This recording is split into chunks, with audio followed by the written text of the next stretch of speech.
How's it? Welcome back to the channel. Now, if your black and white photographs are leaving you feeling a little bit disappointed, a little bit kind of, yeah, they just look grey and flat and just really just not like Ansel Adams's images at all, then today I'm going to share with you 3 things that I've learned in the 30 years of taking black and white photographs that's going to help you create awesome black and white images. Black and white photography can truly change how you see the world. But there is more to it than simply removing color from a scene.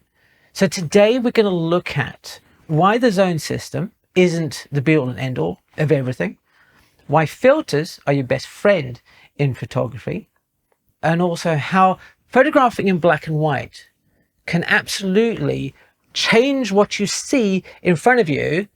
So we're going to start with something that you might have heard of, and that's that zone system and why it's not everything it's cracked up to be. Now, as a young student, we entered into photo school and we were told, hey, for the rest of the year, you are going to photograph exclusively in black and white. And to help you do this, we are going to learn about the zone system. Now, anybody who's got even a passing interest in black and white photography at some point is going to hear about this zone system that was predominantly championed by Ansel Adams. Right? That's how he created all those amazing photographs that everybody even now just goes, wow, that's so cool, right? But if you're not familiar with the zone system, I'm going to give you just a quick understanding, right? So the zone system is a technique that is used in photography to help control exposure and ensure that all parts of the image have the right brightness, from shadows through to highlights. The zone is broken down from zone 0 through to zone 10. So zone 0 is solid black. There's no detail in that black whatsoever. So think of a dark room at night with no windows, the doors shut, is that kind of black. Through to zone 10, which is pure white. There's no detail. Imagine if you were looking at the sun, and don't look at the sun because you're a fool, right? But something that is absolutely zero. And in fact, talking about the sun, there's a reflection coming off my car right now, coming into my eyes, and that is pure white. And everything in between is sort of shades of gray with different levels of detail within them. To think about this in practical sense, a snowy mountain. Snowy mountains up there, there's lots of snow on the hill and the light is shining on it. We don't want that snow to become pure white. We want it to have some detail.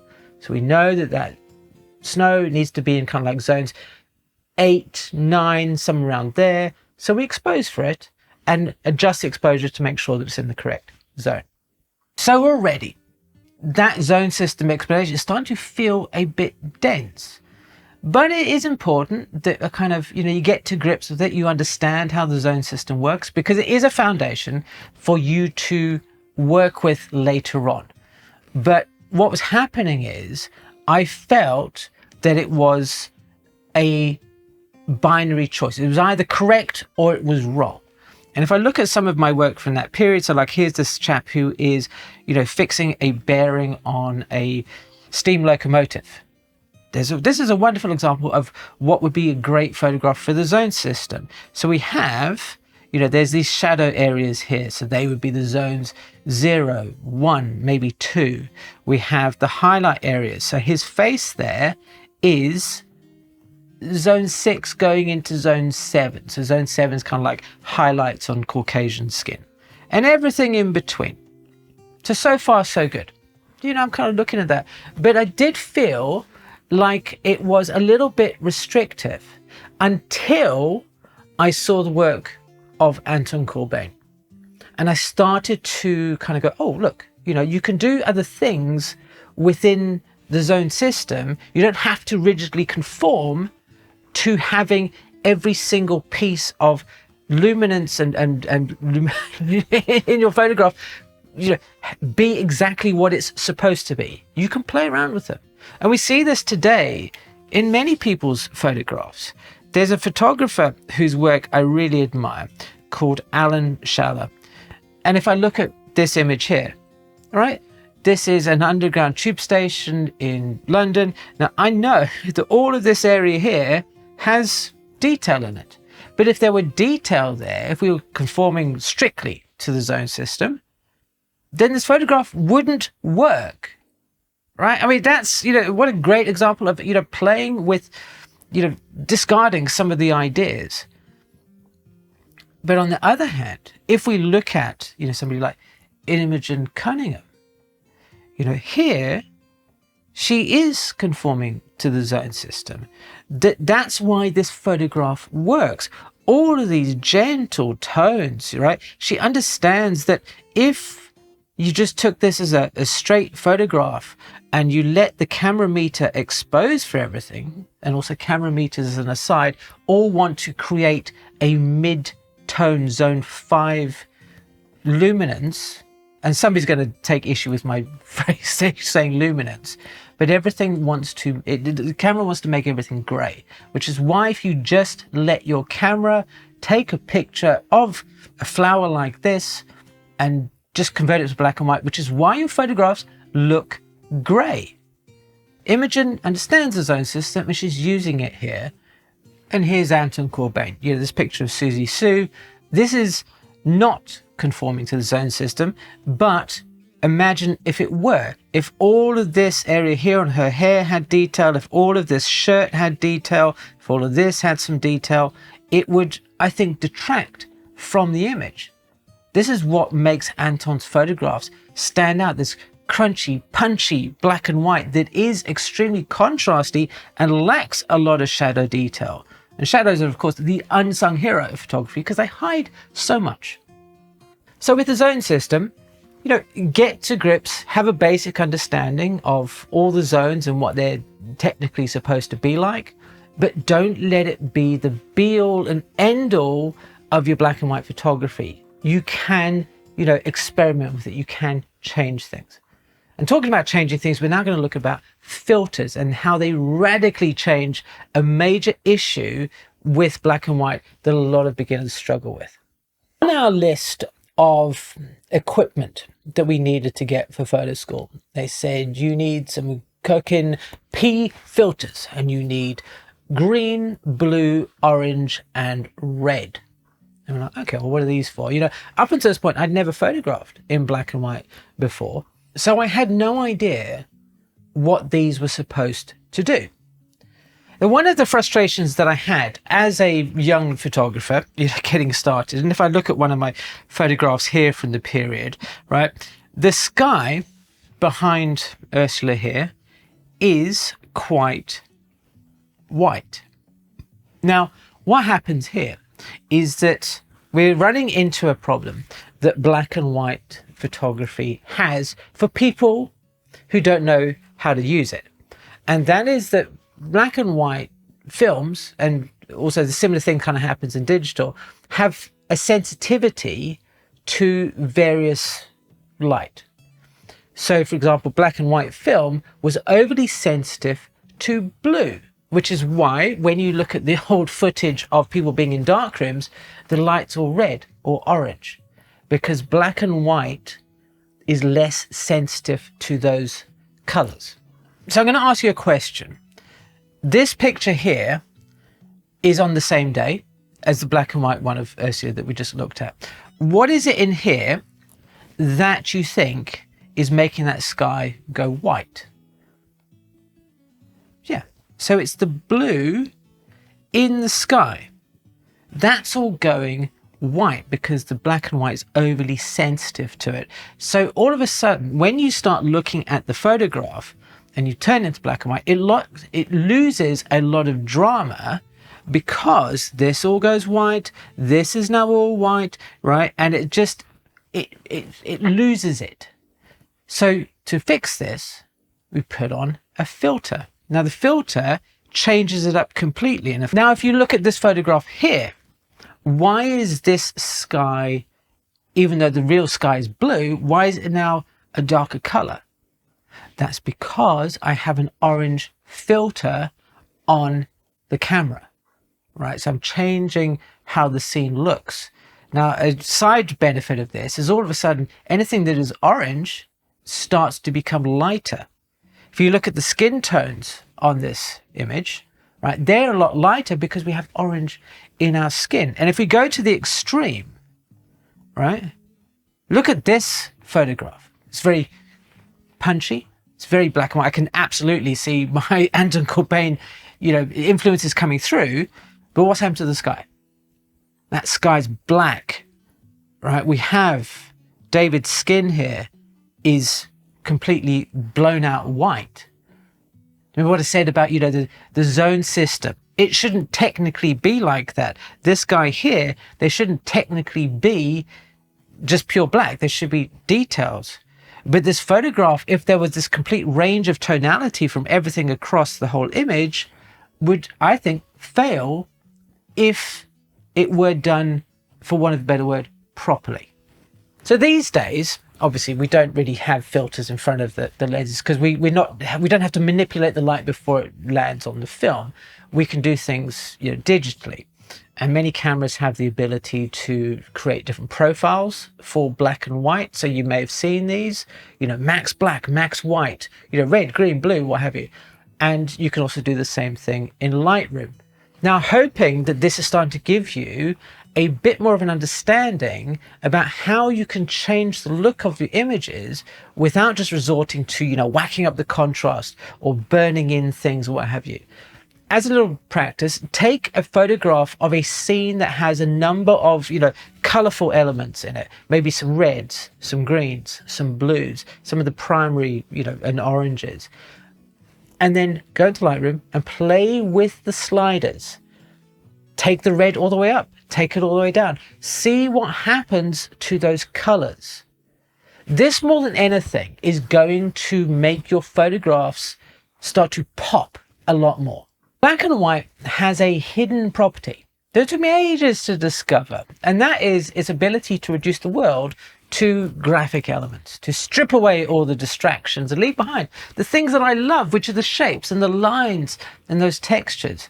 When I remove all the color from a photograph, it's forcing all of these things to the forefront, especially when I stopped worrying about having all the parts of my image conform to the zone system. If I look at this photograph here that I took on a photo walk in London last year, and there is another one coming up shortly in October. If you're interested, I'll put a link in the show notes below. Walked along, you can imagine, right? So this underground sign, it's all red, and there's probably a lot of interesting, shapes and distractions. So if this were in color, all of those spaces, right, would have detail in them. And what goes on is then that becomes busy. That's busy, that's busy. And it breaks away from the graphic element of this photograph. And we sort of see similar things in here, right? This is where I've completely thrown the zone system out of the window. And all we have here is this very distinct, very sharp line going up here. I mean, can you guess what this is? This is photographed in an environment where, had I just been thinking about color, had I been thinking about, this photograph just in that very it's just an absence of color sort of way, that it would made no sense whatsoever. It would just be a very dull, very boring photograph. But I've lent into that power that black and white photography has to make these shapes jump out, to help you make a little bit more sense of, what's going on in my head, how I'm putting into practice all the things that I've learned over the last 30 years about black and white. I'm going to give you two examples. This is a photograph of a middle school in Baltimore that I photographed when we were walking around in the lovely summer evening. Now, it's quite strong as it stands, but it kind of lacks a little something. And what I was drawn to is this very strong curve of the dropping off area and the way that the flag is, framed by everything. But as a color photograph, it's a little bit, okay, it's got some issues in it. And you could say, well, look, you've got the things here, they're all sort of getting in the way and making it a bit mucky. But I'm recognizing that if I create a very contrasty black and white image, then a lot of this stuff is going to disappear. It's going to reinforce the things in here that I am drawn towards because getting rid of those distractions. And what happens is we end up with this. Now, I have created a recipe to, make my black and white photographs very crunchy, very dark in the shadows. I've removed all of that shadow detail, right? All of a sudden, why is the sky gone white? Because I'm using a red filter. I've made the red stronger in these images so that sky starts to darken down. It's not just a big burnt out piece of white, which allows the flag to stand out against it. If that were just a big white space, that flag would just kind of start getting overwhelmed by it. And we're starting to hide a lot of detail. So that's an example of me going, look, there's a big shadow area here. If I use this, it's going to contrast really nicely with the sky. Another example that we have that we can come to here. Now, this one taken in DC, you see the sun is right in the middle of the sky there. We're experimenting with shooting into the sun, seeing what happens. As it stands, this is almost quite monochrome already. It's lots of black detail here and what have you. Okay, but I feel that what's going on is that the color, even though it's very minimal, is still quite distracting. I want this to be a very punchy, very solid image. And if I were just to convert it straight to black and white like this, I feel that I would lose all of this stuff here. It would become quite flat because all the tonal range, certainly in the sky, is very similar. So if I create a contrastier image, again, if I'm using that very strong red filter, all of a sudden look at the sky. There's tones that were hidden in color are starting to really come out, right? And all this stuff is just being broken down into shapes. I love that. That's a great example of, understanding that, look, there's some blue bits in the sky there. There's some colors. There's ideas that I know what's going to happen because of the experience I've had with, playing with filters and understanding about the graphic shapes and what have you. And also not being, hemmed into that zone system, that I'm going to end up with a photograph that is closer to how I look at it or how I see it in my head. Alan Schaller, same thing. All right, he's going around and I'm pretty sure that he knows what he wants to achieve with this and how he's going to photograph it, how he's going to see about, okay, where are the shadows, where can I make those really dark, and what happens when they are, what am I left over with? What does that photograph look like? So in addition to all of these ideas, I'm going to leave you with one little pro tip of mine. And that is, if you can, really shoot in RAW. RAW gives you the ability to manipulate these images, to develop them, as it were, in a way that kind of suits the zone system. So if you are interested in photographing black and white like Ansel Adams, about making the most of the zone system, then you have to shoot in RAW. If you want to be a little bit more on the edge, you don't mind, so more kind of like what I'm doing with my photographs, then it's okay for you to shoot in JPEG, because you don't need all the detail because you're prepared to sacrifice some of it for an aesthetic look. So, again, choose the approach that suits the result that you want to get. So giving a little recap, so we're not going to worry too much about the zone system unless that's the approach that best suits our photographs. We're going to use the filters to draw out, the elements that we want to highlight, or to reduce the bits that are getting in the way. And we're also going to use black and white, to highlight the things that are hiding in front of us, to bring out those graphic elements, to quieten down distractions. Now, I hope these lessons inspire you to experiment with your black and white photography. I'd love to know what you've learned, what you've tried, what you've discovered along the way. And if you want to find out more about black and white photography, take an even deeper dive into it, check out this video over here. Thank you ever so much for watching, and I'll see you again soon.